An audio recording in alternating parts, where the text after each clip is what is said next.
I will tell you why I now feel sorry for Kawhi Leonard. I will tell you why Anthony Davis has become the all-time damned if you do or damned if you don't player. I will tell you why from a distance. I just don't trust Taylor Swift. I'm relentless. Can you feel this? I'm going all in. It's time to cash in. One moment in time, let's get at this. Be tremendous. Relentless. I'm relentless.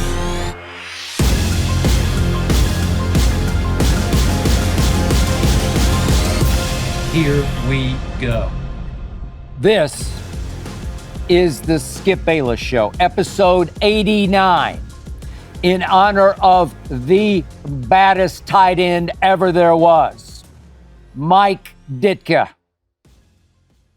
One of the craziest coaches, crazy great, ever there was. My first year in Dallas, Texas, as the columnist at the Dallas Morning News. We got to March. I wanted to try to play golf. We went out one Monday afternoon to play golf, what was called then a norther, blew through. The temperature dropped 30 degrees in 5 minutes.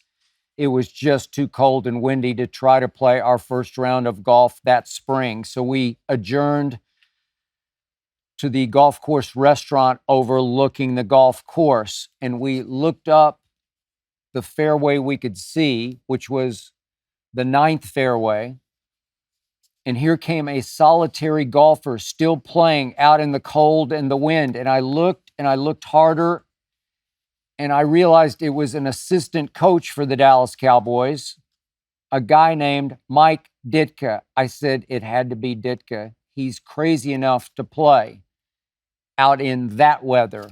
And of course, Mike Ditka finished number 9. And we thought, maybe we'll see him up here in the restaurant in 5 minutes. Nope, he turned and went to 10 by himself in the cold and the wind.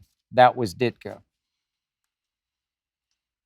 This, as always, is the Undisputed. Everything I cannot share with you during the 2.5-hour debate show that is Undisputed. Today, episode 89, I will tell you why I finally and weirdly, almost inexplicably, have a good feeling about Dak Prescott. I will share with you my Thanksgiving Day eating rules. Whether you want to hear them or not, I will share them. I will tell you why I now feel sorry for Kawhi Leonard. I will tell you why Anthony Davis has become the all-time damned if you do or damned if you don't player. I will tell you why I'm actually a bigger fan of the Sooners than I am of the Cowboys. I will explain. I will tell you why from a distance. I just don't trust Taylor Swift. And finally, I'll tell you what number I would choose to wear on a customized jersey made just for me to wear. But first up, as always, it is not to be skipped. So, yeah, as you probably know, I did throw my number 4 Dak jersey into the trash after the San Francisco debacle, and I left it in that trash to be taken out. I don't have a number 4 jersey anymore in my household. As I've said, even this week on Undisputed, when Dak's name begins to pop up, bandwagon begins to roll for Dak being MVP, at least being in the conversation for, I say nope, disqualified in my book because of what he did or didn't do at Arizona, at San Francisco, at Philadelphia in the fourth quarter, where, as you know, my Cowboys went up and down the field. 14 first downs they made just in the fourth quarter alone to 0 for Philadelphia. 14-0 up and down the field, and still lost 28-23 in largest part because my quarterback couldn't make one play, just one play, somehow, some way, one play. In part because my quarterback stepped out of bounds when it looked like he could waltz into the end zone on a 2-point try that would have at least set up a last-second field goal to force overtime. But despite all of the above, I'm also here to tell you right here, right now, that I weirdly, shockingly, I don't know, maybe wrongly, feel better than I have about Dak Prescott since his rookie year, when I fell in football love with Dak Prescott out of Mississippi State in the 4th round of the draft. Dak led that team, 2016 team, to a 13-3 record and a number 1 overall seed, with a lot of help from his new friend, the first-round pick, Ezekiel Elliott. But Dak was Offensive Rookie of the Year, and Dak did deserve it, even though I underrated just how important and valuable Zeke was to Dak. For that matter, now that I'm just speaking my heart and declaring myself publicly, I'm actually starting to believe, I hate to jinx myself and say it, but I'm actually starting to believe in Mike McCarthy as the new play caller for my Dallas Cowboys. It has now, believe it or not, become the Dak and Mac attack. The Dak and Mac attack, featuring a quarterback and a head coach that for the most part, I don't trust. At least past tense, haven't trusted. But I believe that Dak has come to trust Mike McCarthy. Did you see the quote after the Giants game the other evening? Dak said that he feels more free and more connected in this offense than he has in any of his 8 seasons with the Dallas Cowboys. You say that's a contradiction in terms, free and connected. No, he's saying that he's finally found his ultimate comfort zone of plays called and players executing those plays around him. Free because he feels so connected. Makes sense to me. I loved hearing that.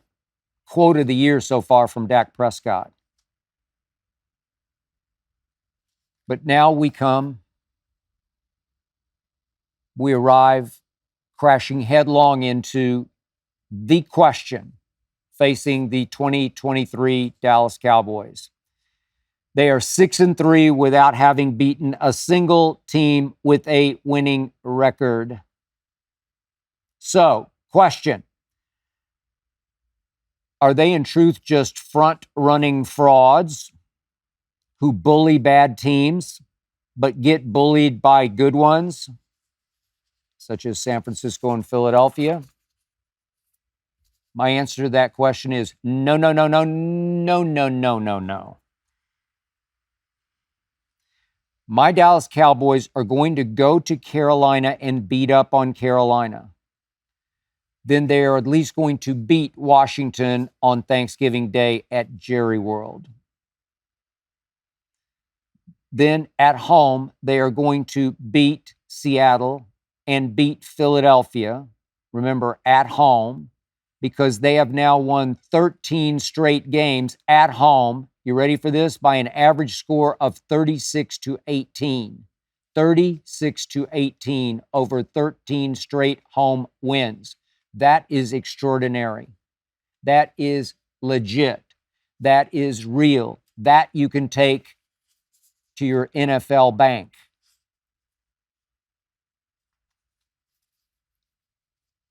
After the Philadelphia home game, which my team will win, Dak and company have opportunities to go make statements at Buffalo, at Miami, and finally at Washington.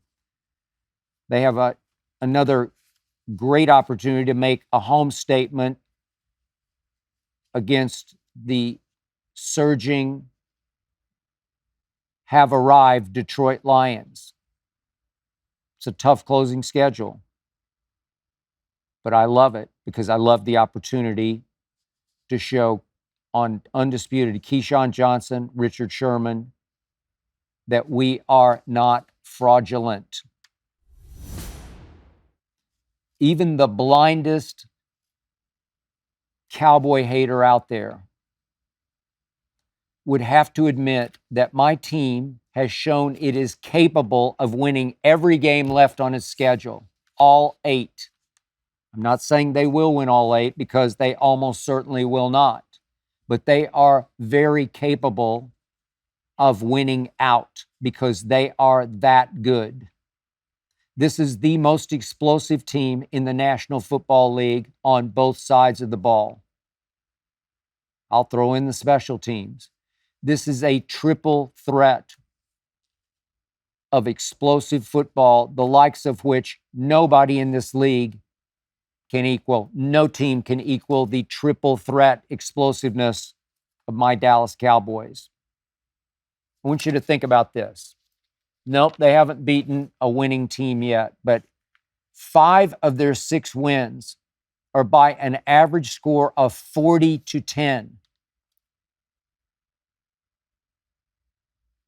This is the National Football League. It's not the Pac-12. It's just not that easy to beat 5 teams in a 9-game span by 40-10 on average. 40-10. It's hard to beat the Giants 40-0 on opening night up at the Giants when they're coming off a playoff season in which they won a playoff game. It's hard to beat the Giants in the return game 49-17 this past Sunday. It's hard to beat the Jets in week 2 in their top 5 defense 30-10. It's just hard. It's hard to beat a Bill Belichick coached defense 38-3. It's just hard. It's hard to outscore the extremely explosive Los Angeles Rams 43-20. 43-20. It's just hard to do. My team just keeps flexing the most firepower in the NFL on both sides of the ball and on the special teams. Okay, so Sunday was, as I keep hearing from Keyshawn Johnson, it's just the Giants. It's just the Giants. Trust me, 640 yards to 172 for the Giants is just hard to do. Dak, 404 yards passing, 4 touchdown passes, another rushing touchdown. It's hard to do against the worst National Football League team.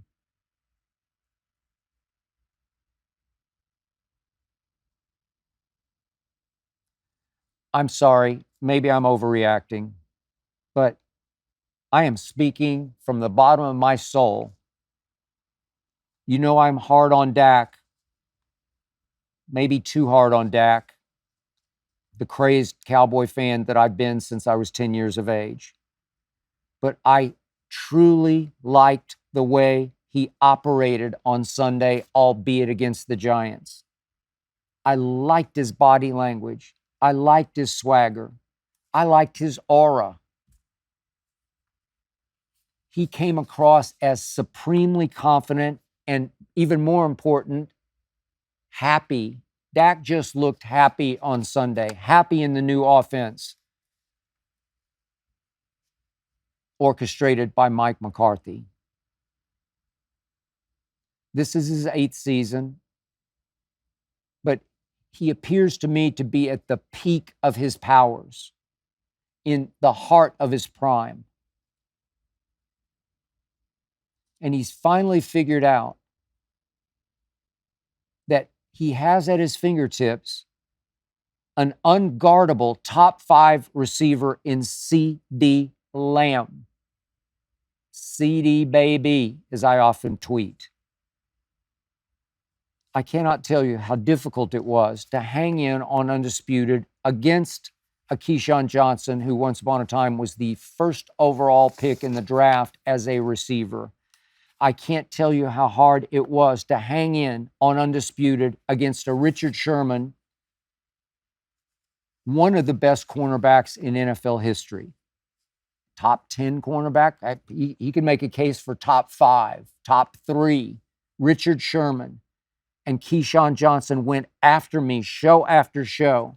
All I heard from both of them all the way through the San Francisco game, that disaster of a debacle, was Richard saying, CD's a fringy number one, not really a number one. He's just sort of on the edge of being a true number one receiver.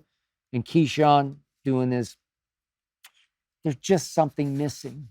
I heard it again and again. Fringy number one, just something missing. I fought back. I dug in. I could have looked like an all-time fool, but I said, no, you guys don't get it. He is a legit number one and a top 5 receiver. And ever since San Francisco, ever since he did complain publicly, and Mike McCarthy applauded his public complaint by saying, I wouldn't want it any other way. I don't want a receiver who doesn't want the football. They fed the beast that is CeeDee Lamb. He broke a record the other day, an NFL record over a 3-game stretch, 3 straight games of 10-plus catches, 3 straight games of 150-plus receiving yards. Nobody had ever done that before. CD did.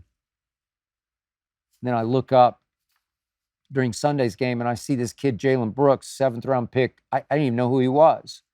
Greg Olson on the telecast, the Fox telecast, is saying, we didn't know who he was. We were watching him pregame warm-ups. He just looked so explosive. We asked the PR guys, who is that? Jalen Brooks. Finally got a little run on Sunday, and I said, that kid can play. Long and strong. I used to love Martavis Bryant when he was a Pittsburgh Steeler. He had his issues, substance abuse, we all know. He's been out for 5 years. We all get it. He's on the practice squad, and both Keyshawn and my man Michael Irvin, they think he can still play.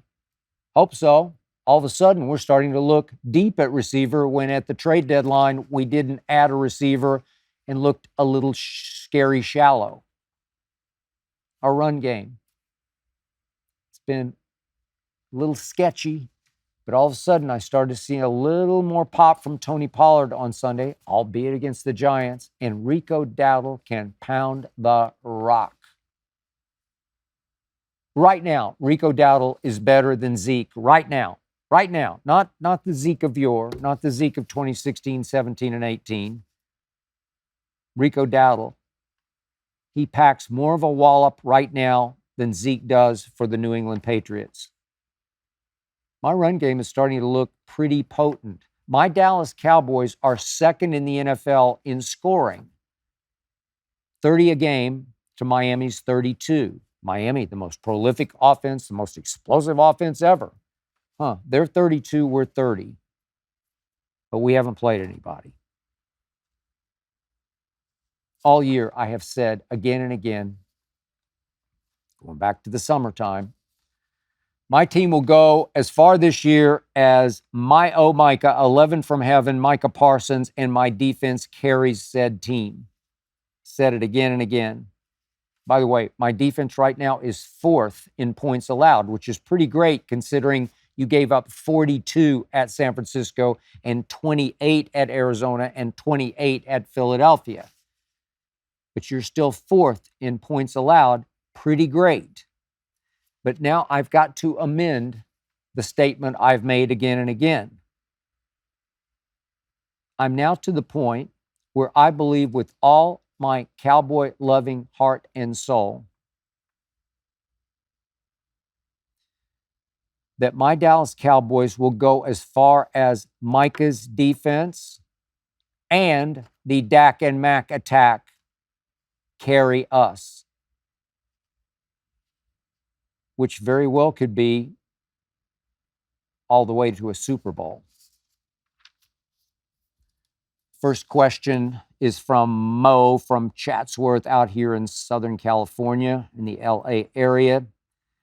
Do you carve the turkey for Thanksgiving? Asked Mo from Chatsworth. Mo, I do not. We always eat out. I have never been a big Thanksgiving guy. Never been that big on Thanksgiving, as they say, dinner or lunch or breakfast, whatever it is. I usually have Thanksgiving brunch out here in Southern California because we do have a show on Thursday morning, Thanksgiving morning. And so in between the end of show and the start of NFL,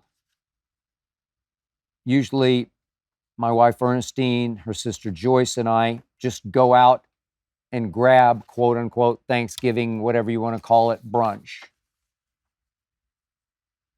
We order turkey if they haven't ready yet, and we usually call ahead so that they do. But my family never really celebrated Thanksgiving to much of a degree when I was a kid. And even though I certainly have nothing against Thanksgiving, it's always seemed like kind of a weird holiday. So it started, obviously, because the Pilgrims wanted to celebrate and literally give thanks for the new life they were making in the new world. I got it. Great. But the only reason for the day is pretty much to eat. Obviously, fellowship with your family and friends, but the only reason for being is to eat or overeat. You don't give gifts on Thanksgiving, as you do on Christmas, obviously.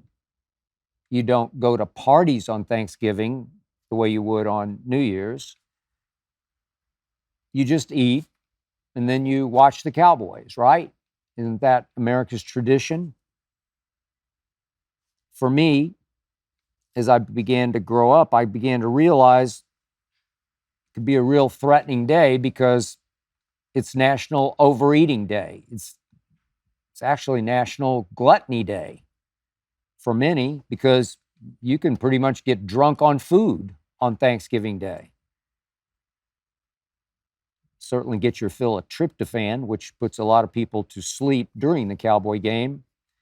And I hope this time people are falling asleep because the Cowboys are way ahead, not way behind.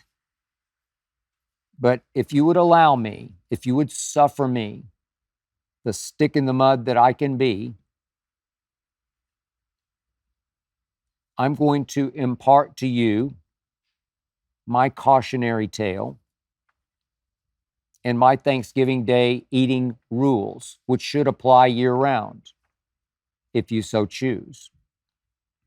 So I first learned my lesson back in my days in Dallas.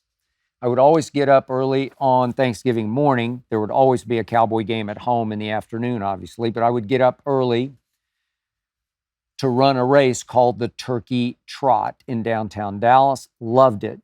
Always my best of the races. I ran a lot of marathons, half marathons. This is an 8-mile race. It's always pretty to very cold in Dallas, especially early in the morning on Thanksgiving Day. It's a great day to run, great temperature to run in. So I would run the Turkey Trot, love the course, fit me, fit my eye, fit my legs, not too hilly, fast course. I had some of my best road race times on that course. And then guess what I would do, ladies and gentlemen? Because I so feared how much I might eat on Thanksgiving Day, I would go straight home from running my guts out for 8 miles, and I would get on my exercise bike for another hour.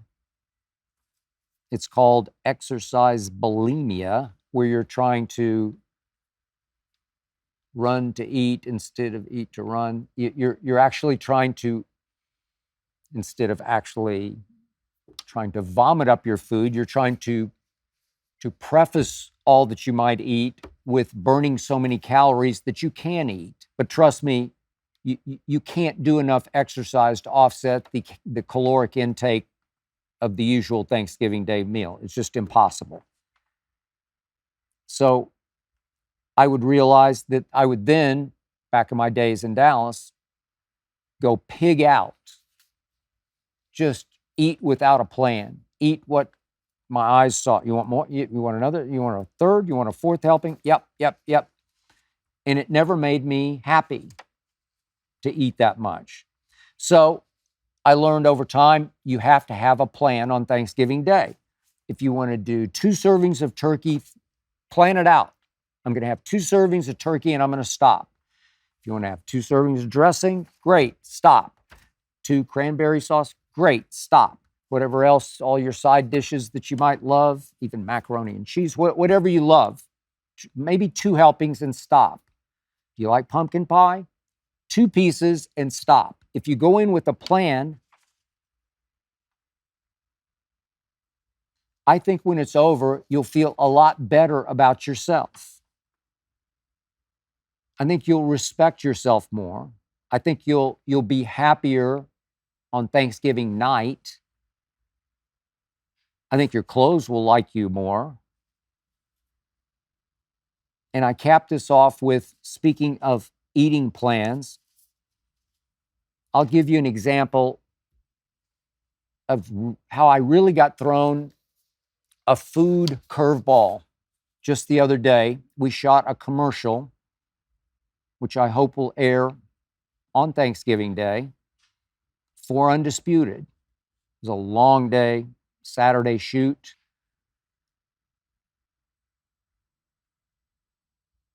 I actually ordered ahead and said, I need this, and this to get me through a long day. And the great people here at FS1 provided exactly what I asked for.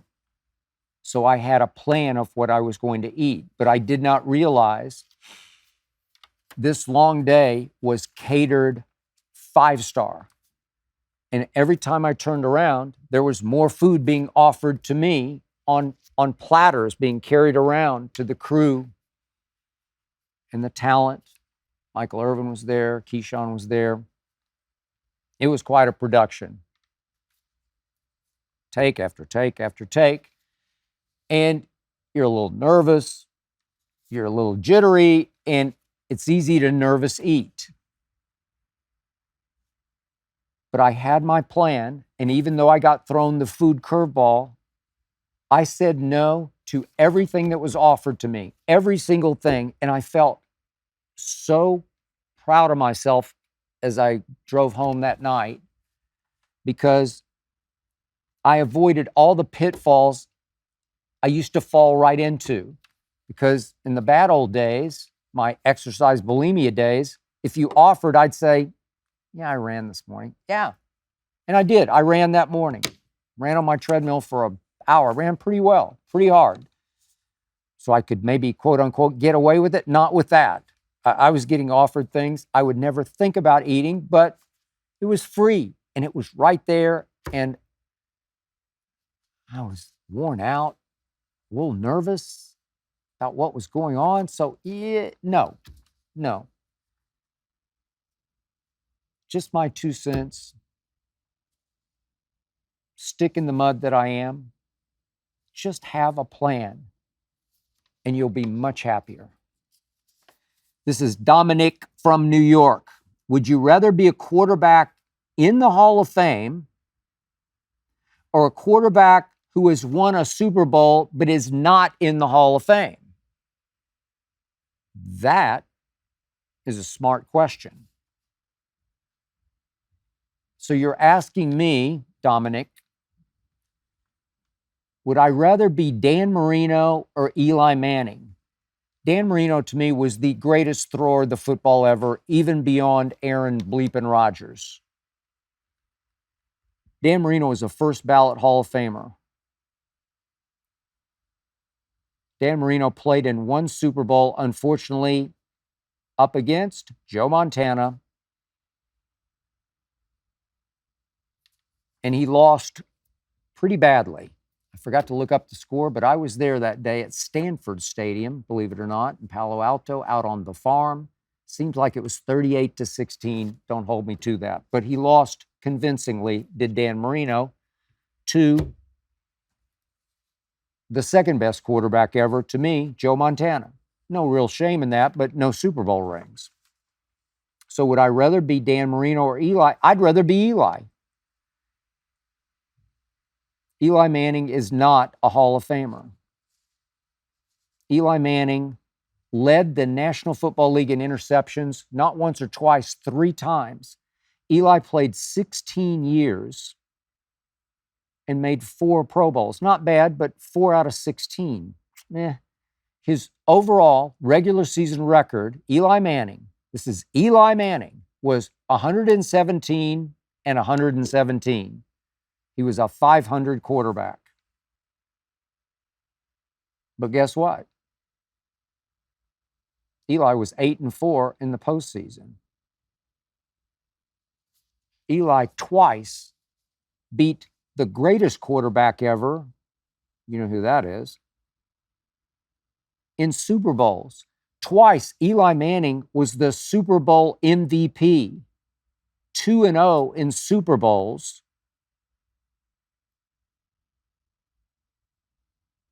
While having a regular season record of 366 touchdown passes to 244 interceptions. That is extremely high on the interception side.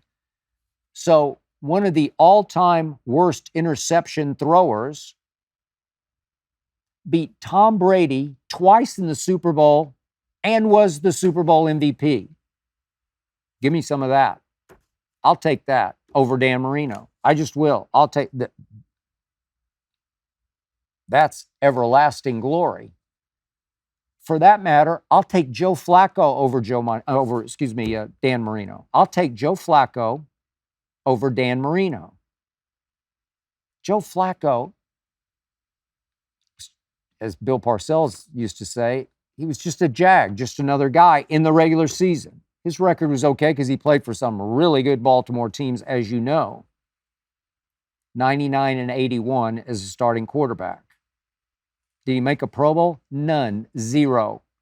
15 years Flacco played. I think he's still a free agent, open to playing for somebody right now. But he played for 15 years, and he made 0 Pro Bowls. 0. He will not be in the Hall of Fame.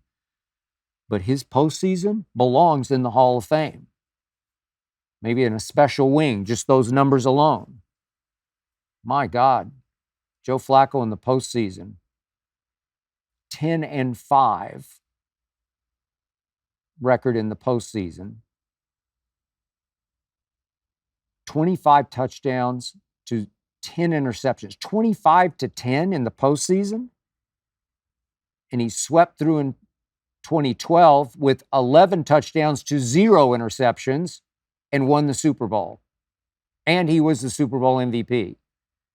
So think about this. Eli Manning and Joe Flacco combined to go to 3 Super Bowls and combined to win 3 MVPs. Huh?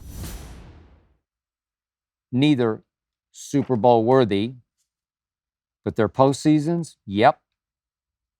So when I look at the Hall of Fame and I see Fran Tarkenton in the Hall of Fame, this is probably before your time, but he could, you want to talk about the all-time escape artist?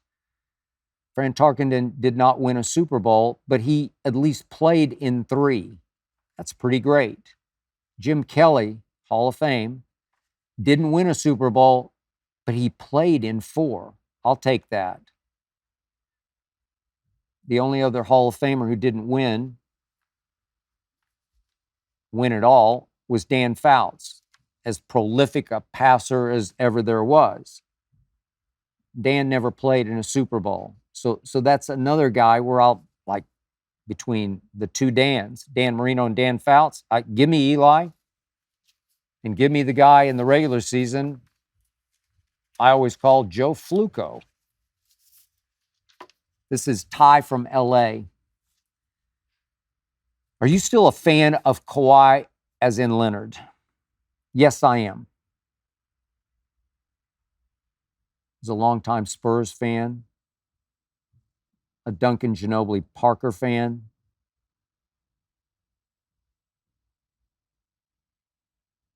I have forgiven Kawhi for what he did to those three and my Spurs, but I won't forget. But I have forgiven. He quit his way out of San Antonio. I give him a slight break because he quit on a Popovich, as in Greg, who I tend to quit on just because for so long he bullied media people, and it was just shameful how he treated the people in my profession. And I just got worn out of it. And Pop once said, when Tim Duncan walks out that door, I'll be walking right behind him. And that was a long time ago. And now he has his next potential, Timmy, in Wemby. We'll see how that turns out. But I've given Kawhi a little break, past tense, in hindsight, in retrospect, because he got sick of Pop too. But I still think he exaggerated some kind of quad injury. I don't know what it was, to the point Tony Parker, who ruptured his quadriceps, ruptured that tendon. In the end, Tony told the media, what I went through with my quad was 100 times worse than what Kawhi is going through. Kawhi quit his way out of San Antonio. Had to stop layover in Toronto on his way to LA, where he's from, to play ultimately, as you know, for the Clippers. He got one of the greatest, luckiest breaks ever. First, he made a shot against Philadelphia that was the luckiest playoff shot I have ever seen. Bounced around 16 times and fell through on a shot on a corner three. I don't know how it fell through, but it did.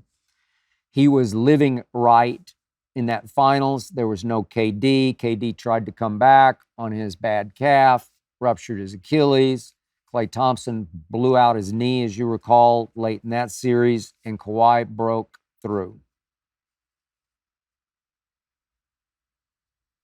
It's hard to feel sorry for Kawhi, because if he finishes this contract, if he stays with the Clippers next year, he's got one more year at his option, he will have made $325 million as an NBA player. That's pretty great. But I do feel sorry for him.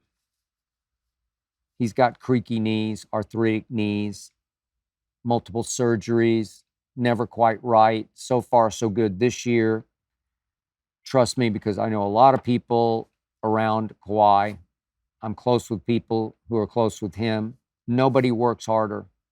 He doesn't publicize it. He's not a social media button pusher. No, he just quietly behind the scenes works and works and works harder. He's trying to keep his knees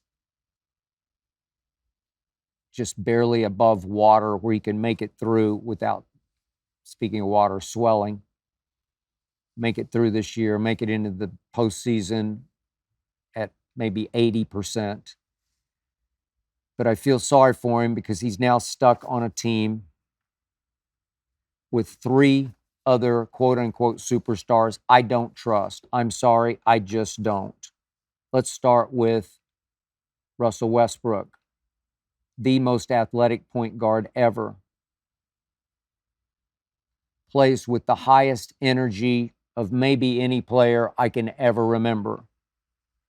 But in the end, Russ is a solo act of a stat machine that just can't help himself. He's more interested in starring than winning. He does not have what I call winners' intangibles, which brings me to James Harden. He's as supremely gifted a perimeter scorer as we have ever seen. Maybe not so much now at an advanced age, 34 going on 44, doesn't keep himself in great shape, has to play his way into shape. But This man is an offensive savant, basketball genius right before your very eyes. Extraordinary skill, but coupled with undercut by loser intangibles. James Harden has loser intangibles, cannot be trusted, cannot be counted on when it matters most. When Kawhi needs him the most, he will not be there for Kawhi. Which brings me to Kawhi's running mate, the other wingman, playoff P, Paul George. Another gifted scorer of the basketball at 6 feet 8 inches tall. Not the defender he used to be, neither is Kawhi. Age and attrition and injuries. Any regular season night, such as the other night at Denver, Paul George can just go off. He can get it going the way very few humans have ever gotten it going on a basketball floor. He gets that three-point stroke going, and he's just unguardable. But it comes and it goes more than it comes. And once the postseason rolls around, it just cannot be trusted. He calls himself Playoff P in the third person, I think, to try to convince himself he can be that guy when it counts. But that guy knows in his heart of hearts, no, he's not that guy. And so there's Kawhi surrounded by Russ and James and quote unquote playoff P. And Kawhi, who obviously won championships with the Spurs and then going solo in Toronto, I think he knows in his heart of hearts this season ultimately will be doomed. I think he knows in his heart of hearts he will not be back with the Clippers next year. Allow me a quick aside here. This is just me talking about me. Forgive me. I want to tell you about my fandom. My love for the Dallas Cowboys is a very public thing because I talk about it every day on television. But I came late to that party. I was 10 years of age when I discovered the Dallas Cowboys while attending a game to watch the team I thought I loved, the team we got on television every Sunday in Oklahoma City, the then St. Louis Cardinals, featuring quarterback Jim Hart. I went to see them play the Cowboys in Dallas at the Cotton Bowl, and I was smitten. I was starstruck by the stars on the side of the Cowboy helmets and on their shoulder pads back in those days. But I came a little late to the party because I was already 10 years of age. I was born into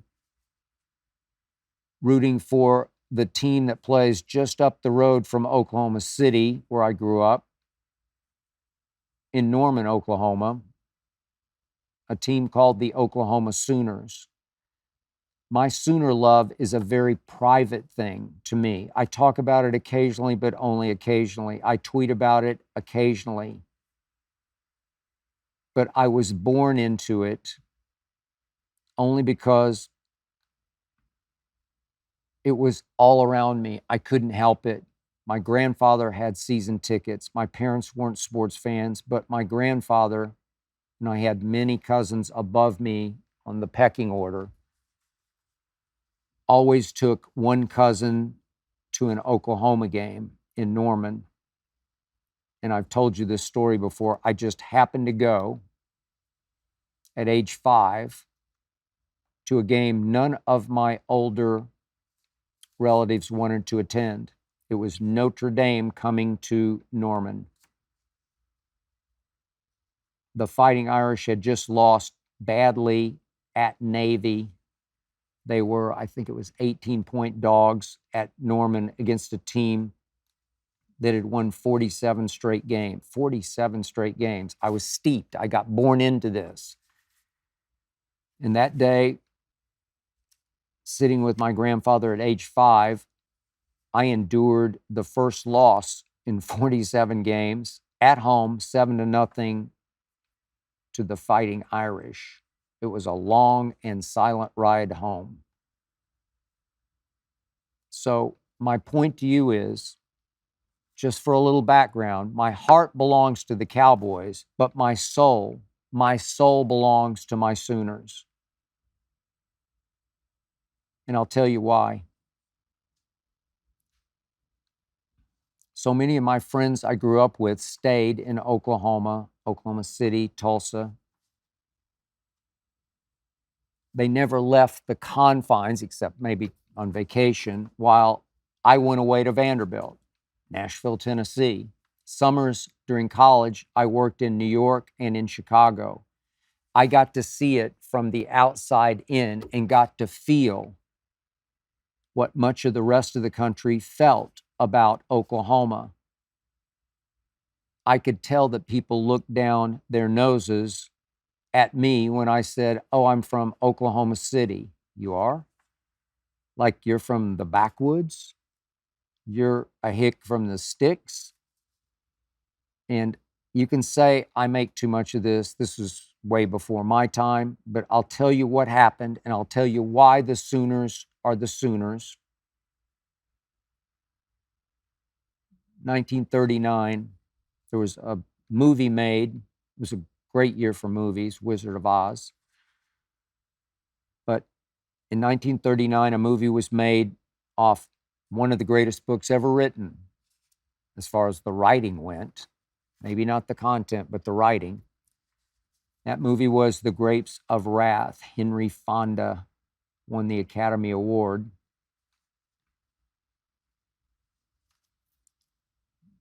For playing the protagonist of that book, of the Joad family, Oklahoma sharecroppers who had fled the Dust Bowl in the state of Oklahoma for Valhalla out in California, out here where I sit right now, working in the orange groves. It's a very sad story because thousands and thousands fled the Dust Bowl from not only just Oklahoma, but from Kansas and Colorado and Texas. The Dust Bowl being flat lands where when the wind blew, it blew the topsoil away and your crops would fail. And once crops started failing, everybody loaded up their jalopies and drove like the Beverly Hillbillies to the promised land of California, because so many handbills posted on poles, buildings in the Dust Bowl area said, "Come to California, nothing but jobs." And there weren't enough jobs to go around. So it became a tragedy of thousands and thousands of people with no job. And yet that book painted my home state of Oklahoma as incredibly backward and low rent. Okies, they were called, derisively. And when I first read the book by John Steinbeck, The Grapes of Wrath, it struck me immediately, wait, he's putting the Joad family in Sallisaw, which is way eastern Oklahoma, over by the Arkansas border. What? That's all hilly, foresty. That's not the Dust Bowl. The Dust Bowl was out in the panhandle of Oklahoma and the panhandle of Texas and a corner of Colorado and a corner of Kansas. That was the Dust Bowl. So I read Steinbeck admitted that he'd never really been to Oklahoma. He just drove through it on old Route 66 once upon a time, just passed through, didn't really stop except for gas. So he fictionalized how backward the state of Oklahoma was in Sallisaw as opposed to out in the Panhandle. And I still get angry when I think about it because it stained the reputation of my state. It stained it so bad when the movie came out that following the end of World War II in 1945, about 5-ish years later, the Board of Regents at the University of Oklahoma met and tried to figure out how could they fight this tarnished image courtesy of the grapes of wrath. How could they fight back? And they concluded, well, let's go try to put together the best team money can buy. And they broke a lot of rules, as a lot of people did, but especially in those days, they developed what was called a slush fund. And as soldiers with college eligibility and pro football talent returned from the war, Oklahoma said, have we got a deal for you? Have we got a coach for you in Bud Wilkinson? Have we got a winning streak? 47 straight games came out of the grapes of wrath. So I learned early on when I was a little kid, if we took a vacation, we didn't go far, we just drove, didn't have a lot of money, but if we drove to New Orleans, San Antonio, Houston, St. Louis, as soon as somebody there would ask, where are you guys from? And you said, Oklahoma, everybody always said, Sooners. Yep, Sooners. We got our Sooners. They cleansed our reputation. They brightened our future. The Sooners saved our reputation. The Sooners. So I was steeped in that, and it's in my soul because it's our calling card. It's what we're best known for, even though, in a shock to me, along came the Thunder, an NBA team. I never thought my city would ever have an NBA team, and I'm still not sure how it has one, but it does. God bless us. The Thunder obviously began to rival the Sooners, national attention, and probably eclipse just because it is the NBA, a professional league as opposed to just college football. But still, trust me on this, I live and I die for my Sooners in ways I don't live and die for my Cowboys. It's just different when my Sooners lose. It's different when they win. I can barely tolerate losing a Cowboy game. I suffer, as my wife will tell you, because she's suffered a lot of ruined Saturday nights after Sooner losses. I could barely make it through a year ago with our new coach, Brent Venables, after stinking Lincoln Riley fled under the cover of darkness to Hollywood and USC. I kept telling you, this coordinator's terrible. Defense is an afterthought, and now that coordinator, the Grinch who stole football at Oklahoma, is no more at USC. I told you so. But here came Brent Venables, whose calling card was defense, former coordinator, obviously, for my Sooners, and then for Clemson. Good man, great interview, CEO, and we had the worst Power 5 defense a year ago of anybody in the country. We had the worst defense in the country. Our defense was worse than USC's defense. I could not believe it or tolerate it. We went 6-6 a year ago because the cupboard was bare, thanks to stinking Lincoln. He knew to get out while the getting was good. So what did Brent Venables do in the wake of Lincoln? He went Colorado. He went Dion. He dived into that transfer portal. There's some deep pockets, some oil-rich deep pockets there. I'm sure we pay as much money as just about anybody. And we restocked our defense on the fly, but it's on the fly just like Colorado. You can restock some starters, but you can't restock enough depth. When we beat Texas this year, it was the single most satisfying Oklahoma victory of my life because I hate Texas. I grew up hating Texas, University of. We lost to them a year ago, 49-0, and we turned around and went Dion, Colorado on Texas. We beat them at the buzzer, 34-30, most satisfying Oklahoma win ever after 49-0. And then we turned right around because in that Texas game, we lost a transfer from, of all places, Michigan.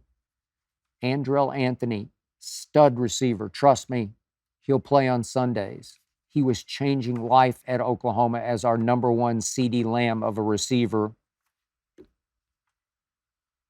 And he went down late in the Texas game. That was that. We go to Kansas. We lose our best running back, Tawee Walker. He'd been in the doghouse. I don't know what happened. We lost our best defensive player, Danny Stutzman, and we lost the game to Kansas 38-33 when I thought, playoffs, here we come. Take that, stinking Lincoln. And we turned right around and went to Oklahoma State for the final edition of Bedlam against our in-state rivals, and we lost again. Bob Stoops' son, Drake, got tackled in the end zone. It was blatant pass interference. Would have changed the game, but we lost 27-24. I couldn't speak the rest of the night. I take it very deeply personally. But we did bounce back last Saturday. We beat West Virginia 59-20. Dylan Gabriel, who I thought had a great shot at the Heisman, had 2 bad games at Kansas and Oklahoma State, bounced back with 8 touchdowns, 5 passing, 3 rushing. He is really good. But we're out. And it just kills my soul. And I just want you to know that very quietly, heart of hearts, soul of souls, I'm a Sooner fan. This is Vince from Minneapolis. Do you agree with Lil Wayne that the Lakers need to part with AD as in Anthony Davis to win a title this year? Wayne shocked me last Friday on Undisputed. He's on with us every Friday, last half hour of the show. He told me in the commercial break before we started that he had a strong opinion about AD. Wayne's a diehard Lakers fan, as you probably know. He said he's done with him, that they got no chance unless they get rid of him now at this trade deadline. Obviously, it would help if you brought in high quality in return. But I said, do you want to say that? Yep, I'll say that. So I had to kind of tee him up when we came out of break, and he said that. So do I agree with him? No, Vince, I can't, because I stumbled out onto the end of the limb and I picked the Lakers to win it all, because I think Rob Pelinka has worked wonders with this whole roster. And by the way, Jared Vanderbilt, best name in all of the NBA, last name, he still hasn't played yet. I love this roster. I like the way it's built around LeBron and around Anthony Davis. So because I picked them, my only hope is that you get the best of Anthony instead of the weakest of Anthony. But he has turned into, I'm not exaggerating, the single most frustrating player I've ever tried to figure out from day to day, night to night. Single most frustrating. We talk all the time on the show. Does he have that dog in him? Well, I occasionally see or hear a little bark. Bark, bark. Just little barks. Just little bark. Bark, bark. You know, those little ones, if you have a dog. Hazel, our little Maltese, when she wants to go outside, pee. She just lets me know with a little bark. Well, I hear little barks from AD, but just only little ones. Killer instinct, as Richard Sherman calls it, KI. Well, I see glimpses and flashes, fits and starts, but deep down, KI, nope. Motor run hot, nope. It mostly runs slow and cold. I can't figure him out. Sometimes his button is pushed, sometimes it's not. Remember last year, Darvin Ham, his first year coaching the Lakers, said he tried to call Anthony a new name, called him Wilt Davis. Wilt Davis, how you doing today? How you doing tonight? How do you feel? Wilt, trying to inspire him to go back and look at the numbers that were posted by one Wilt Chamberlain at 7 feet 1 inch tall, called the Big Dipper.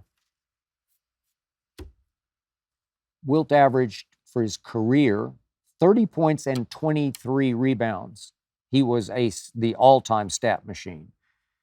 1961, he averaged 38 points and 27 rebounds. 1962, Wilt Chamberlain averaged 50 points a game and 26 rebounds while playing a league best 49 minutes a game. 49 minutes a game.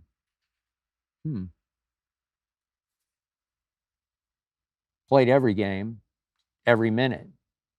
Game's a little longer. But my point is, 50 and 26? So Darvin tried to inspire Anthony by calling him Wilt.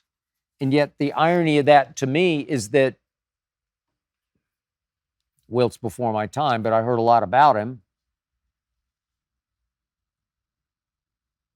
He was just a 7 foot 1 inch Russell Westbrook, a stat machine without winners' intangibles. Bill Russell owned Wilt Chamberlain, and Bill was 6 feet 9 inches tall to 7'1", and he owned him. Every time they played big series, big games, Bill would outfox him, outsmart him, out-hustle him, outthink him, out-basketball him, beat him like a drum. So it's a little bit of a backhand compliment that Darvin's calling Anthony Wilt, but you get the drift. He just wants him to play. The one thing about Wilt was he just played and played and played. He was always available, start to finish every game. He just says, I don't want to go, I want to play. I never know when AD is going to be available. I call him always disappearing. Sometimes I call him always disappointing, because I was going to say when you least expect it, but it's actually kind of when you most expect it.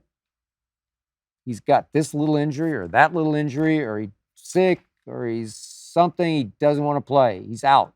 He's out. He's out again. He's out of touch with fans. That drives them out of their minds because they reach to trust, and he's always disappearing.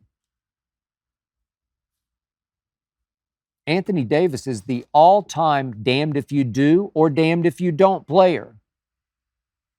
You hang on to him, damned if you do. You let him go, you're damned if you don't have him. But right now, Vince, I'm sorry, I feel like I'd be damned if I don't have him. So I have to close my eyes and hang in and hang on and hope that he shows up. And sometimes shows out. And occasionally, little bark, little bark. I'm going to give you a real quick 2 cents from a distance on Taylor Swift. I don't know that much about Taylor Swift. I don't know her music. I don't care. I'm just giving you my 2 cents from a distance. I sincerely hope her relationship with Travis Kelce is real for both their sakes, but especially for his. I believe from a distance that his feelings for her are very real. But hers for him, I have no idea. How can you know? How can even he be sure? because she is such a megastar. Obviously, she is extremely image conscious. She is just painfully camera aware. And so she's always in danger in her life of acting a part when she knows she's on camera. And she knows she's on camera every single second. She's up in a stadium box watching her, Travis, do what he does best, which is play football. I'm sorry, but when she's up in the box, she comes off as stagey and fake to me. I just don't buy it. My radar detector is saying, nope, nope, nope. Saw that clip of her at her Argentina concert. Travis on his bye week flew down. She obviously knew she was on camera. You see her running toward Travis, all but jumping in his arms, embracing him, giving him a big exaggerated kiss, big welcome to Argentina. I don't know, it just seemed a little scripted to me. Just a little put on, just a little fake. I could be wrong. But is she using this all-time fairy tale romance to plug into NFL-sized publicity and promotion? I hope not. But I do wonder. Final question is from Robert from Evanston, as in Illinois, as in Northwestern. Robert asks, what number would you wear on a jersey customized just for you? Interesting question. Never thought of that. I can't tell you my favorite number because I have used it on a couple of my passwords, so I will withhold evidence there. I've always been a fan of numerology, so I have to be a fan of the number 8. It's sort of the circle of life number, eternal life number. Obviously a fan of 33. It can stand for Jesus Christ. Jesus did live until he was 33. So I honor that number. But weirdly, I've looked back at some of the pictures lately. I don't know how or why, but in high school basketball at Northwest Claflin High School in Oklahoma City, Oklahoma, way back when, way back before I knew of any Michael Jordan or any LeBron James, I was assigned to wear on game nights number 23. I didn't really like 23. I didn't like the way it looked, but I didn't have any choice. That's what they gave me, so that's what I wore. I wasn't good enough to demand another number because I don't think really, even though we were often ranked number 1 in the state, I don't think anybody was good enough to demand anything on a team run with an iron fist by the great Don Van Poel. But I got 23. Maybe fittingly, maybe fatefully. So in the end, if you customized a jersey for me, I would want 23 on it in honor of the 23, the original 23, the only 23, the Chicago 23, the GOAT, not the phony GOAT. That's it for episode 89. Thank you for listening and or watching. Thanks to Jonathan Berger and his all-pro team for making this show go. Thanks to Tyler Korn for producing. Please remember, Undisputed is every weekday, 9:30 Eastern to noon Eastern on FS1, the Skip Bayless Show, every week.